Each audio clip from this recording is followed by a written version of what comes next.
আসসালামু আলাইকুম এভরিওয়ান, আপনারা সবাই কেমন আছেন? আশা করি ভালো আছেন। চলে আসলাম আমাদের বাংলাদেশের মিসাইলের শক্তি নিয়ে, মানে আমাদের বাংলাদেশের মিসাইল এবং আমাদের বাংলাদেশের সামরিক শক্তি কতটা হার্ড, কতটা স্ট্রং, এটা নিয়ে আজকের ভিডিও। তো চলেন শুরু করা যাক, দেখি আমাদের বাংলাদেশের আসলে কেমন শক্তি। তা প্রথমে এখানে দেখতে পাচ্ছি শত্রু জাহাজ বিধ্বংসী ক্ষেপণাস্ত্র। আচ্ছা, এটা একটু দেখি আগে আমরা। প্রথম সারিতে রয়েছে লেফটেন্যান্ট কমান্ডার আশরাফের নেতৃত্বে জাহাজ হতে শত্রু জাহাজের নিক্ষেপণযোগ্য মিসাইল মডেল। নিজ সমুদ্র সীমায় শত্রুকে ঘায়েল করার জন্য মিসাইল এক অপ্রতিদ্বন্দ্বী অস্ত্র। হ্যাঁ, মানে শত্রুকে ঘায়েল করার জন্য মিসাইল একটা বিশাল একটা সেই লেভেলের যন্ত্র, অস্ত্র। বাট অনেকেই বলতেছে, লেজেন্ডরা বলতেছে যে আসলে ওই মিসাইল নাকি ঢাকা থেকে যদি দেওয়া হয় আসলে টঙ্গীতে গিয়ে পড়বে। ঠিক আছে, ঢাকা থেকে যদি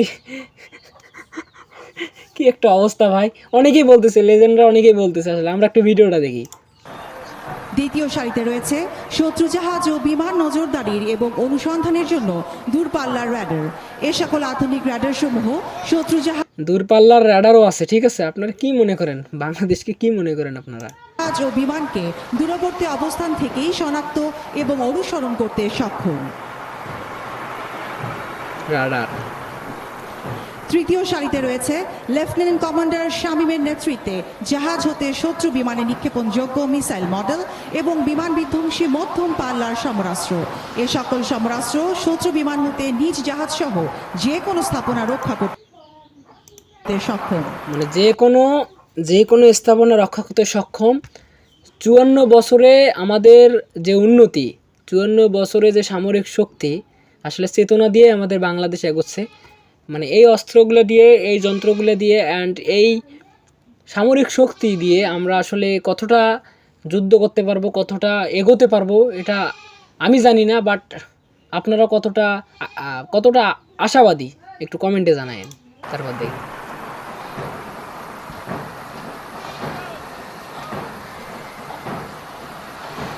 ষষ্ঠ সারিতে রয়েছে শত্রু জাহাজ ও সাবমেরিন বিধ্বংসী মাইন ও টর্পেডো। এছাড়াও রয়েছে সাবমেরিন শত্রু জাহাজের বিরুদ্ধে ব্যবহৃত রকেট ও লঞ্চার। সপ্তম সারিতে রয়েছে আমাদের মাননীয় প্রধানমন্ত্রী আসলে দীর্ঘ কয়েক বছর পর আসছে বাংলাদেশের এখন মাননীয় প্রধানমন্ত্রী।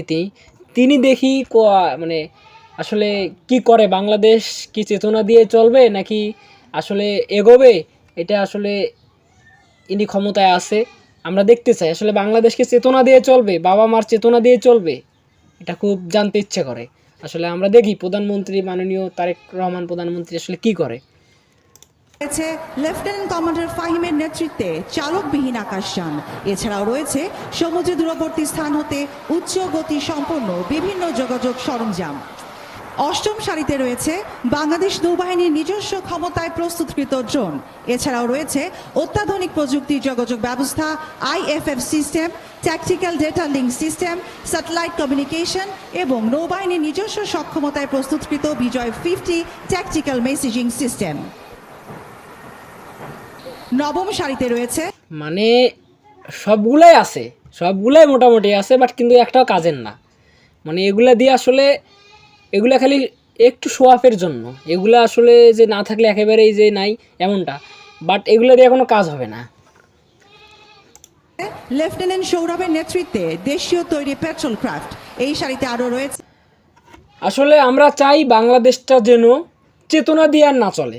বাংলাদেশটা যে এতদিন চেতনা দিয়ে চলছে, বাবা মার চেতনা, মায়ের চেতনা, খালুর চেতনা, খালার চেতনা, এই চেতনাগুলো দিয়ে যেন আর বাংলাদেশ না চলে। 54টা বছর চলে গেছে, বাট আমাদের সামরিক শক্তির অবস্থা দেখেন। এমন একটা মিসাইল, যে মিসাইল যদি ঢাকা থেকে ছাড়ানো হয় টঙ্গীতে গিয়ে পড়বে, অনেকেই বলতেছে, লেজেন্ডরা বলতেছে। তা আপনারা একটু কমেন্টে জানাই দিয়েন, বাংলাদেশকে চেতনা দিয়ে চলবে নাকি বাংলাদেশ এগোবে, অনেক দূরে এগিয়ে যাবে। অন্য অন্য দেশ যদি তাদের দেশের মানুষদেরকে না খেয়ে পারমাণবিক বোমা, বড় বড় মিসাইল বানাতে পারে, বাংলাদেশ কেন পারবে না? আমরা চাই বাংলাদেশের জন্য সামরিক শক্তি দিয়ে এগিয়ে যায়। আমরা জনগণ পাশে আছি ইনশাল্লাহ।